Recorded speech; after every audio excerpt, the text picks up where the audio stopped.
Hello बच्चों, बहुत बहुत स्वागत है आपका अपनी क्लास में। आज हम लोग जिस टॉपिक पर बात करने वाले हैं उसका नाम है भौगोलिक शब्दावली। भौगोलिक शब्दावली पर बात करने का विशेष कारण है कि बच्चे बहुत समय तक पढ़ा करते हैं कुछ शब्दावलियां, लेकिन उन दोनों के बीच में उन्हें अंतर नहीं स्पष्ट हो पाता है, जिस कारण जो चीज है वह उनके दिमाग को ठीक से समझ में नहीं आती है और वो हमेशा कंफ्यूजन में रहते हैं, पूछते भी नहीं है, जिससे विषय के प्रति उनका इंटरेस्ट घट जाता है और वह सफलता से किसी प्रकार से दूर रह जाते हैं। तो आज हम लोग इन्हीं शब्दावली को ऐसे स्पष्ट करेंगे ताकि किसी तरह का कंफ्यूजन ना हो और विषय के प्रति आपका इंटरेस्ट दोगुना हो जाए। तो चलिए शुरू करते हैं हम लोग अपना टॉपिक भौगोलिक शब्दावली में। सबसे पहले हम लोग आपको अंतर बताएंगे बे और खाड़ी के बीच में। आप देखते होंगे बे, खाड़ी के लिए बे भी इस्तेमाल किया जाता है, खाड़ी के लिए गल्फ भी इस्तेमाल किया जाता है। चूंकि अलग अलग शब्द इस्तेमाल किए जा रहे हैं, इसका मतलब इनमें अंतर तो है। अब हम बताते हैं क्या अंतर है। देखिए बे, बे उसे कहते हैं जिसका मुंह बड़ा होता है और पेट छोटा होता है। देखिए मुंह बड़ा पेट छोटा, तो जब मुंह बड़ा अर्थात जब नदियां इस प्रकार से कहीं पर मिलती हैं कि उनका मुहाना तो बहुत चौड़ा होता है लेकिन आगे जाकर वो सकरी होती जाती हैं, तो ऐसी संरचना जो है वह बे खाड़ी कहलाती है, जिसका उदाहरण है बे ऑफ बंगाल यानी बंगाल की खाड़ी। तो इसे बे कहते हैं, मुंह बड़ा पेट छोटा। इसके बाद हम बात करते हैं गल्फ की। तो देखिए गल्फ क्या होती है। गल्फ बे से ठीक उल्टा होती है, इसका मुंह पतला होता है और पेट बड़ा होता है। आप चित्र में देख सकते हैं मुंह बिल्कुल सकरा है और पेट काफी बड़ा है, तो ये कहलाती है गल्फ, जिसका उदाहरण आप देखते हैं गल्फ ऑफ खंबात, खंबात की खाड़ी। तो यह दोनों में अंतर है, एक का मुंह बड़ा होता है और दूसरे का मुंह छोटा होता है। इसका मुंह बड़ा पेट छोटा और इसका मुंह छोटा और पेट बड़ा, तो ये बेसिक अंतर है। इसके बाद हम लोग आते हैं एस्चुरी और डेल्टा पर। आपने देखा होगा, आप सुनते हैं कि जो पश्चिमी घाट की नदियां हैं वह एस्चुरी बनाती हैं, जिनमें नर्मदा और ताप्ती हैं। तो पहले तो मैं आपको बता दूं कि जो तेज बहाव की नदियां होंगी वही एस्चुरी बनाएंगी। जो हमारी पश्चिमी घाट की नदियां हैं वह अधिक ऊंचाई से अरब सागर में गिरती हैं, लिहाजा वहां की मिट्टी को काट के बहाती हुई ले जाती हैं और वहां मिट्टी का जमाव नहीं होने देती हैं। वहां दलदल और कीचड़ भी कम होता है।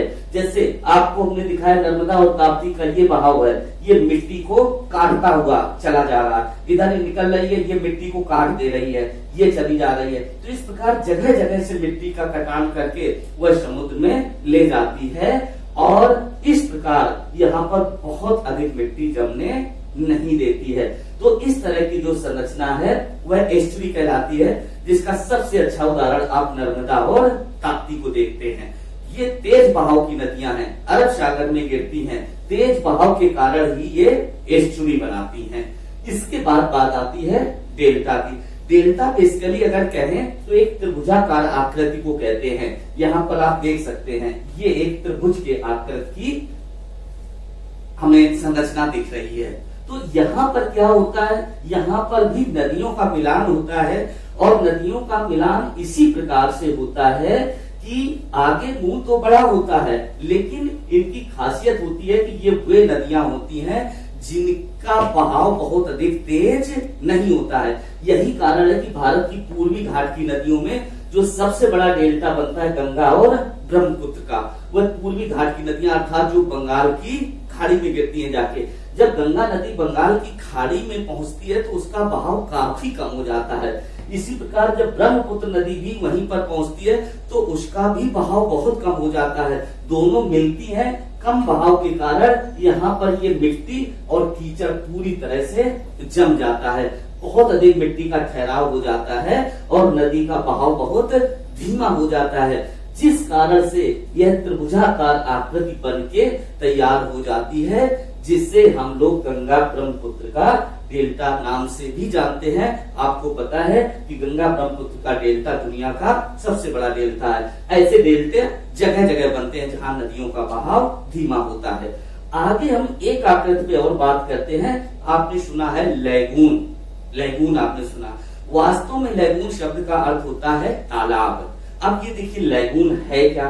लैगून एक ऐसी संरचना है जबकि समुद्र का पानी तट को काटकर अंदर चला जाता है, और जब समुद्र का पानी अंदर चला जाता है तो वहां की मिट्टी फिर से धंस जाती है और उस समुद्र के पानी को बाहर जाने से रोक देती है। अब ये कैसे यहाँ समुद्र का पानी बना रहता है? समुद्र में जब जब ज्वार आता है तो ज्वार आने पर यह पानी अंदर चला जाता है, और जब भाटा आता है तो पानी उतरता है, लेकिन तब तक मिट्टी का रुकाव यहाँ पर उस पानी को रोक लेता है, तो यह समुद्र का पानी अंदर रुक जाता है। तो इस प्रकार की जो संरचना होती है, जब समुद्र का पानी अंदर काटते हुए प्रवेश कर जाता है और मिट्टी का कटाव उसे पुनः एक बांध के रूप में रोक लेता है, तो इस प्रकार की संरचना लैगून कहलाती है। बहुत अच्छे उदाहरण आपने पुलिकट झील देखी, चिल्का झील भी लैगून निर्मित झील है।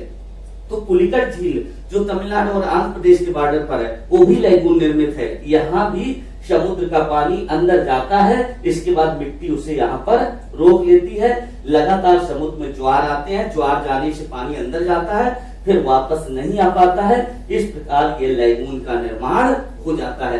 तो यह चीज है लैगून। हम लोग देख सकते हैं कि सब में अगर हम समराइज करें पूरे घटनाक्रम को, तो आपने देखा कि बे क्या थी, जिसका मुंह बड़ा पेट छोटा, वह हो गई बे। उदाहरण हो गया बे ऑफ बंगाल। गल्फ क्या हुई, मुंह छोटा पेट बड़ा, उदाहरण हो गया खंभात की खाड़ी। एस्चुरी क्या हुई, जहां नदियों का बहाव तेजी से मिट्टी को काट ले जाता है और मिट्टी का जमाव नहीं होने देता है, वहां पर एस्चुरी बनती है। सबसे अच्छा उदाहरण नर्मदा और ताप्ती। डेल्टा क्या है, त्रिभुजाकार आकृति, जहां पर नदियों का बहाव धीमा होता है, धीमे बहाव के कारण वहां बहुत अधिक कीचड़ और गाद जम जाता है, और इस प्रकार की एक त्रिभुजाकार आकृति का निर्माण हो जाता है, जिसका बहुत अच्छा उदाहरण है गंगा ब्रह्मपुत्र का डेल्टा, जो कि दुनिया का सबसे बड़ा नदी डेल्टा है। इसी के साथ हमने लैगून को बताया। लैगून में हमने देखा कि समुद्र का पानी तट को काटकर अंदर चला जाता है, इसके बाद मिट्टी के द्वारा यह पानी रोक लिया जाता है। लगातार ज्वार आने से पानी अंदर जाता रहता है, फिर मिट्टी के द्वारा रोका जाता रहता है। इस प्रकार जो झील निर्मित होती है उसी झील को लैगून कहा जाता है। बहुत अच्छा उदाहरण है पुलिकट झील, उड़ीसा की चिल्का झील, ये लैगून के बहुत अच्छे उदाहरण हैं। तो हम उम्मीद करते हैं आपको यह छोटी सी भौगोलिक शब्दावली बहुत अच्छी तरह से समझ आई होगी। अब आगे आपको बे, गल्फ, एस्चुरी और डेल्टा, लैगून, इन सब में अंतर स्पष्ट समझ में आ गया होगा और विषय बहुत अच्छी तरह से समझ आता जाएगा। किसी तरह का कंफ्यूजन नहीं रहेगा। आपका बहुत बहुत धन्यवाद।